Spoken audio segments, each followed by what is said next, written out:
Hi guys, good morning. Luto tayo ngayon ng ginataang tulingan. Yun ang ulam natin for today.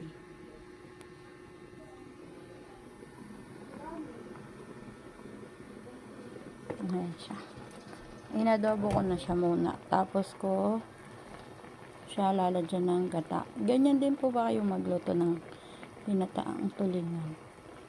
Aadobohin muna. Gusto ko yung naadobo muna kasi para mas malasa. Yan. Maya-maya ilalagay na natin yung unang gata.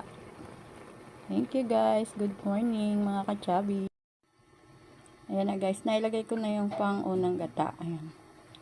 Hayaan lang natin ulit na matuyuan siya. Tapos natin ilalagay yung pang unang gata mamaya pagka malambot na yan. So, favorite din yan ng mga anak ko. Kaso yung ano lang, yung kapraso lang sila kumain niyan. Favorite yung sabaw. Iyon po ang ulam natin for today sa lunch. Kayo po guys, ano ang ulam nyo for lunch? Thank you. Salamat, salamat. Ayan na siya guys, nakulo na siya. Ayan lang natin siya kumulo. Diyan. Tapos, bayaan lang natin siya dyan sa lumambot. Mamaya babalikan ko yan after mga 10 to 15 minutes. Tapos pagka medyo natuyo-tuyuan na siya ng sabaw, ilalagay natin yung unang gata para yummy. Diba?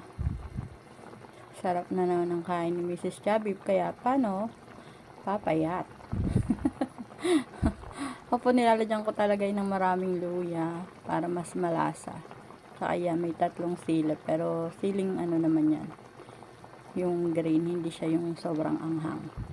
Siyempre, ayaw ko na sobrang anghang. Tsaka pag may bata, bawal lang maanghang din. So, yun. Salamat po guys.